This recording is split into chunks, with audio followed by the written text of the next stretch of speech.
Good morning or good afternoon, depending on your time zone.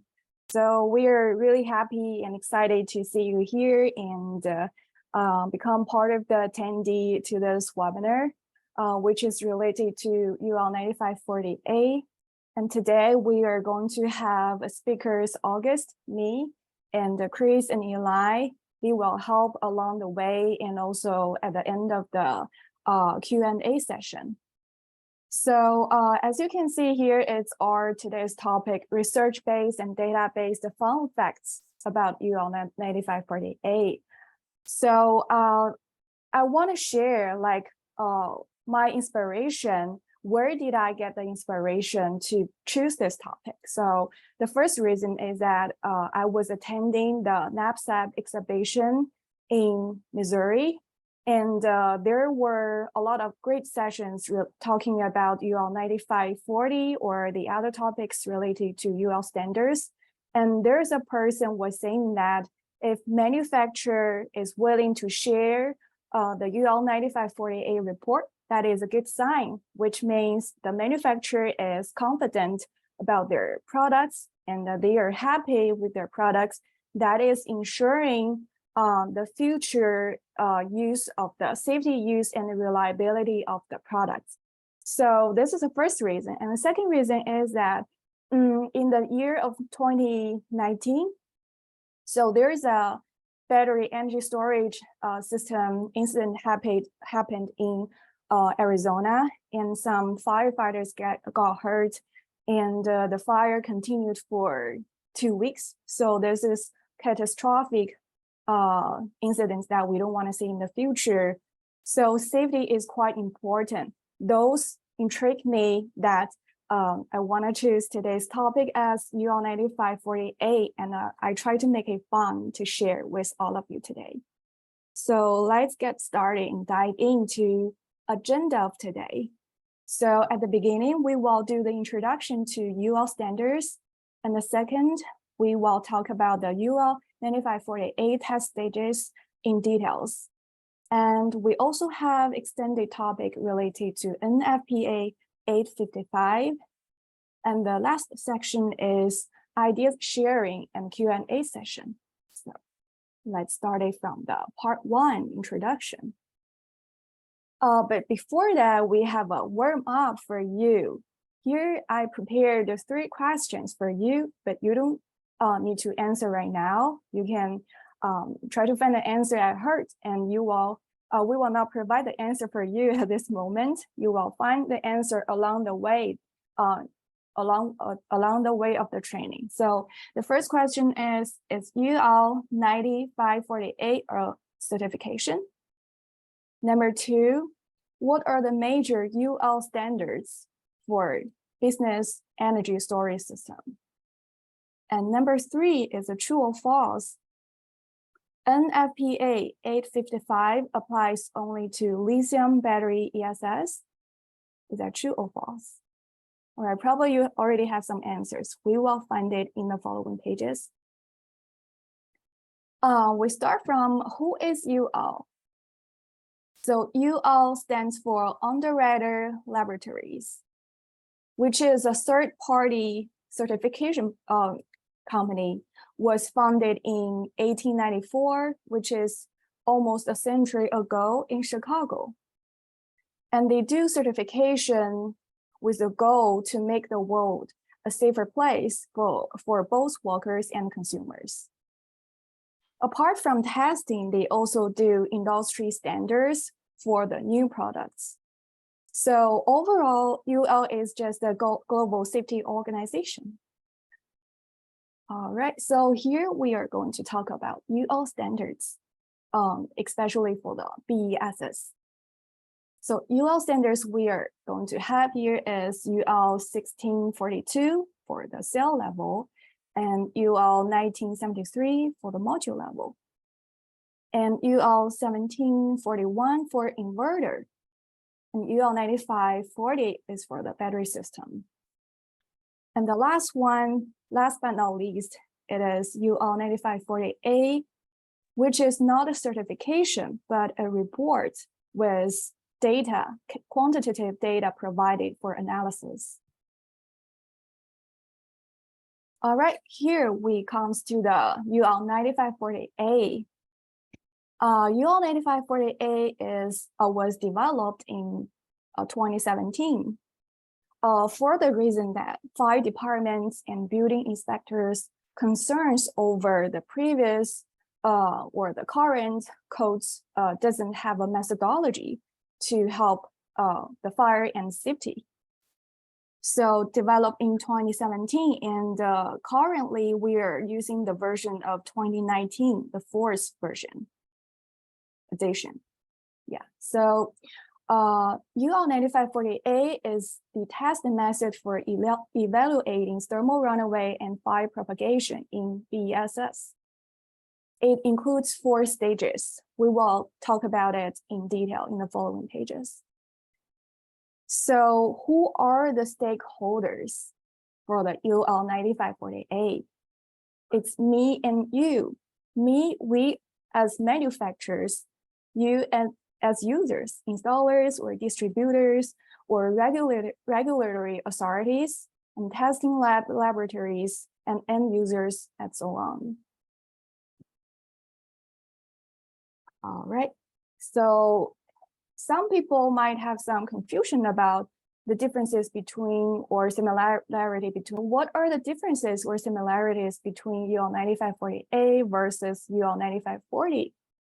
So the first feature is right here. UL9540A is a fire safety test method with quantitative data, and UL9540 is a system certification. It's a certification, yeah, but UL9540A is not a certification. And UL9540A has 4 stages of testing methods, and UL9540 is a set of standards and ESS should be met. And the third feature, UL9540A verifies the effectiveness of the ESS protection levels against thermal runaway and fire hazards. And whereas UL9540 aims to establish safety standards for energy storage system and their associated equipment. And right now, for the 2020 edition of UL9540 certification, in order to have it, UL9540A is needed. So this making UL9540A from nice to have become into must have. Right, let's come to the next page. Yeah, we're going to dive in part 2, UL9540A test stages right now. All right, so UL9540A test stages is coming from cell level to module level, unit level to the end installation level.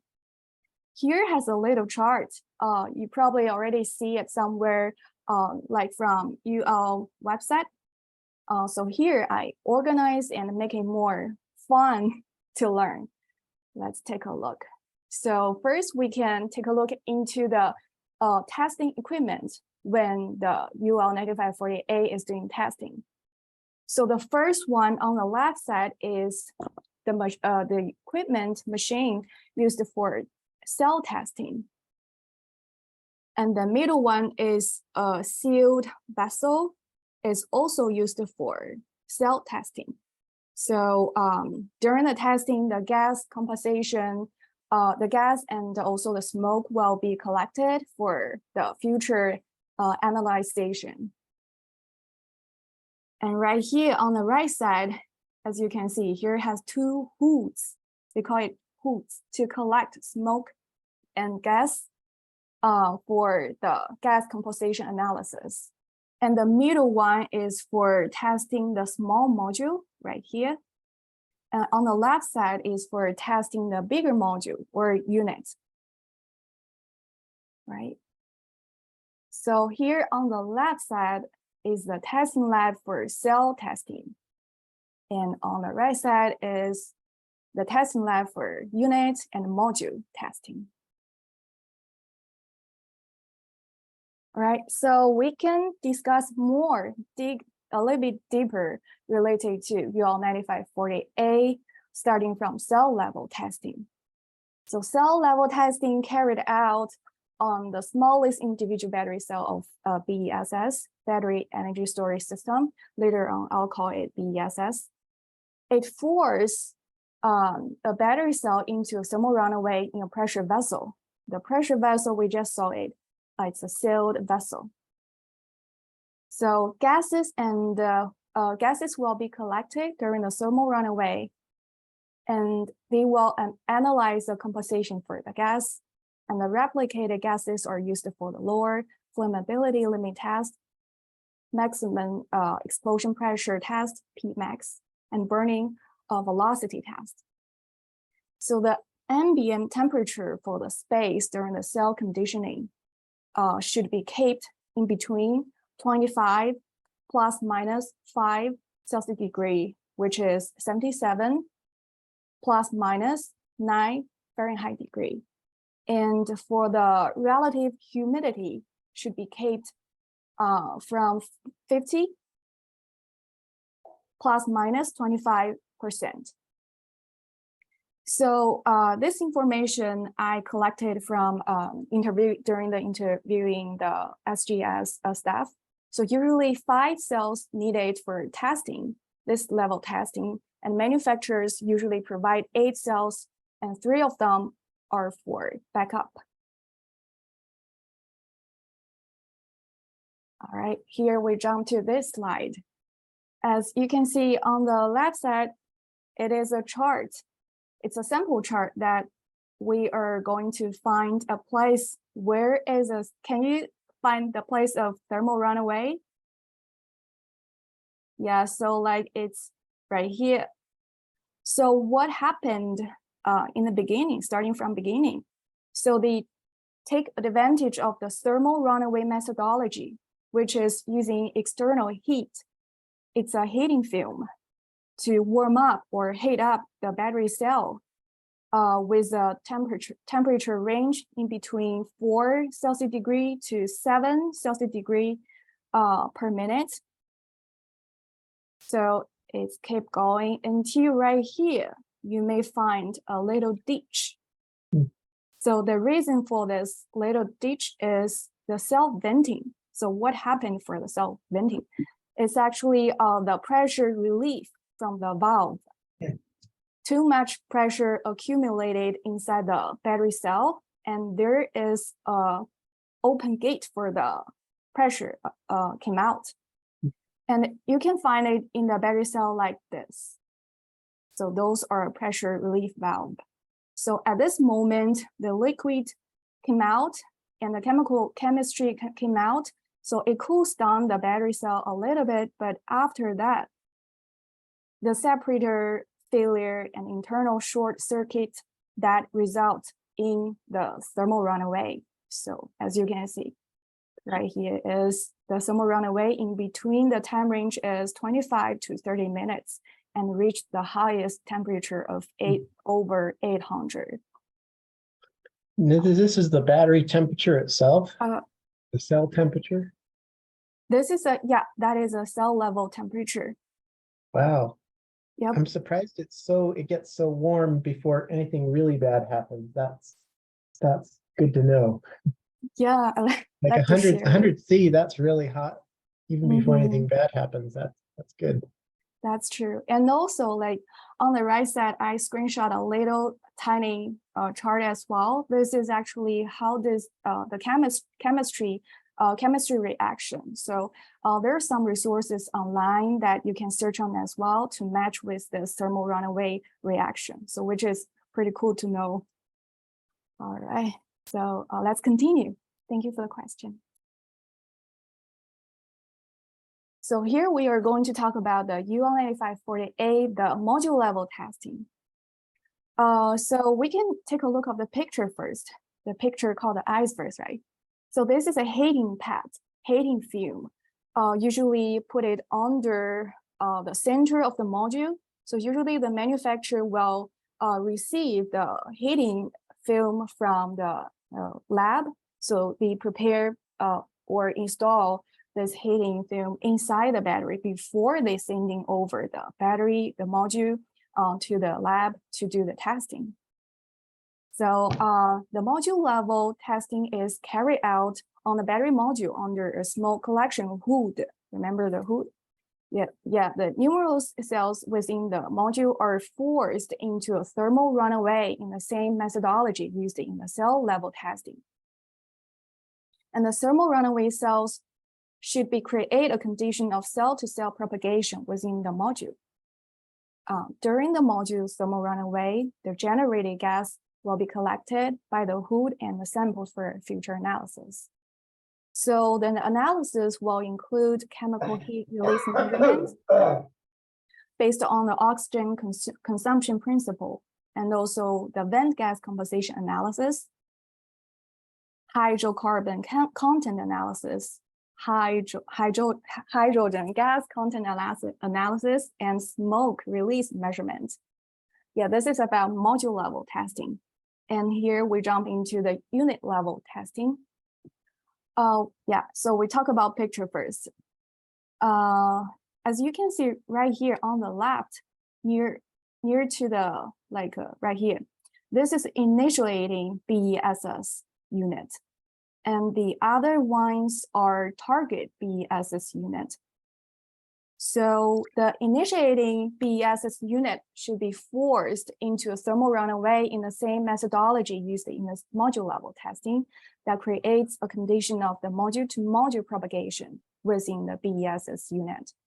So for the temperature, at the start of the test, the room ambient temperature should not be less than 10 Celsius degree, which is 50 Fahrenheit. And not more than 32 Celsius degree, which is 90 Fahrenheit. And we can note that, especially for the residential use, single layer cheesecloth will be covered on the units. So it should be non-flaming or carbonizing of the cheesecloth indicator after the test. So during the BESS unit thermal runaway, the generated gas will be collected from the hood and sampled for analysis. This is about the unit level testing. And here we talk about installation level testing if required. So usually this assesses the effectiveness of the fire and explosion mitigation methods for the BESS in its intended installation, including the effectiveness of sprinklers or fire protection plans. The second detail is the installation level testing does not apply to residential use in BESS system.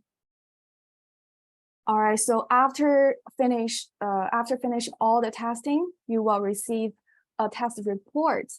So as you can see right here, test method for evaluating thermal runaway, fire propagation in battery energy storage systems. This report is from cell level. So they marked as cell level. And here is for module level. And this one is for unit level. All right. So after we talk about UL9540A, the 4 stages, here we come to the part 3, extended topic, which will be related to the NFPA 855. So NFPA is National Fire Protection Association. So this is a standard for 855 is a standard for the installation of stationary energy storage system. And this version is 2020 version. So the reason I touch on this topic on NFPA 855 is because it is closely related to UL9540A, because the UL9540A proper testing can meet the documented threshold for the NFPA 855 and also the International Fire Code section 608. So the purpose for the standard is for providing the minimum requirements for mitigating the hazards associated with ESS, energy storage system. So definitely we want to know more about NFPA 855. What is it and when did it begin? So the NFPA 855 started in drafting in the year of 2016 for the 2020, the current edition. So the NFPA 855 represent the standard for the installation of energy storage system. So I have a quick question for you, like how many varieties or how many types of ESS can you list? So we have pumped hydro ESS, battery ESS, flywheel ESS, compressed air ESS, and thermal ESS listed here. And for the question we brought out in the warm-up session, the true and false, remember that one? So is that correct that NFPA 855 is only applied to the battery energy storage system? So the answer is incorrect. It is just an assumption because the scope of NFPA 855 is much broader than that. The scope of NFPA 855 applies to several technologies and to the different energy storage system of a certain size or capacity. And here I quoted a sentence from NFPA journal. So I'd like to share with you, which is, while ESS is here to stay, NFPA 855 will make sure they are installed safely so this technology can be embraced in a range of applications around the world safely. All right, here is a screenshot that I took from the version, the edition of 2020, but I know that the latest edition is 2023 that you can download and purchase from online from their website. As you can see from chapter 1 to chapter 5 is talking about definition and introduction, and starting from chapter 6 is starting talking about commission and decommissioning, and they also talk about thermal runaway in different sections, and also in chapter 10 thermal runaway protection. And for the chapter 13, it also talks about the flywheel energy storage, which is reserved for the 2020 edition, but it has updated information added up for the 2023 edition. All right, so we come to the part 4, ideas sharing and Q&A session right now. And before that, I'd like to happily announce that Pytes Energy, we are going to become the exhibitor again in this RE Plus show. And so welcome you guys to come and join us. So the time will be September 11th to 14th in Las Vegas. And our booth number is 218. So if you are planning to come after you finish registration, the entrance, you can keep going, and we are on the left side of your hand. So this is us. Definitely, I'd like to introduce our Pytes family. We have new members and also the old friends. So the new members are high voltage 4800 and also the stack low voltage series. And V5 degree, some of you already in testing. And for the V5 degree, we have the cabinets to match with, which is called V-Box OC. And for our old friends, E-Box 4800R and the R-Box OC. All right. That's it for today's webinar. So right now is Q&A session and ideas sharing session. So thank you everyone for attending and listening. Really appreciate it. I've got a question for you about that. Sure. The HV48100, is that a high voltage battery? Yeah, let's go back a little bit. What is the voltage range on that? I'm curious. Oh, you mean the high voltage 4800? Yeah. This is our high voltage. Yeah, this is our new product, high voltage. Hmm. And this Is one that is a, yep. is that a rack mount, or is it like a This is a cabinet. So cabinet? like yep, but if you open up, it has 8 batteries in total. And then on the top is the control system. Okay. Yeah, but I need to find the name for that for you. I can share the data sheet later on after yeah, the website. I'd be super interested in looking at that. Sure. Yeah, so this is our new friends. Yeah, thank you. Yep, no problem. So feel free to share your ideas related to, your experience related to UL9540A or maybe the NFPA 855. Probably you already experienced a lot than us. Yeah. All right, thank you. Yeah, thank you. Yeah, the goal of this webinar is that I want to share the topic of UL9540A and the related topics that make you get interested into this topic, and we can bring more attention on the battery energy storage system safety of it to ensure that we are living a world with clean energy, small footprint energy, but we are also safe. Yeah.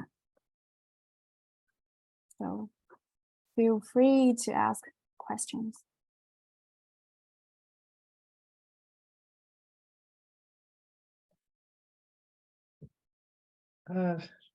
There was a question I had about one of the slides, but I don't remember which one it was. Could you go back a few slides? Sure. It was around the time that you had to kind of mute everyone. Oh, I think it could be here, like the installation level, or oh, that's what it was. I think I figured that out. So installation level does not apply to residential. So that's just right. Just the modules and cells and unit, but not the installation itself. Yeah, that's right. So usually installation level testing is for the whole installation. So the most important testing part is the sprinkler and fire protection plans, like a smoke detector and so on. So it is not always required to do so, but if the installers or if the customers need it, so the testing labs will help to do the installation level testing. Gotcha. Yep. Thank you. Thank you for the question. Right, so we can keep 5 more minutes for the question, and yeah, thank you everyone for attending today. Yeah, I hope you guys enjoy the topic of today. It's kind of like dry content, so I put a lot of visual aids and looks like fun, but yeah, hopefully you guys enjoyed it. It was great. All right. Thank you. Bye-bye. All right, bye. Thanks, August. See you. Yeah, enjoy the night. Bye-bye. Bye-bye. Bye.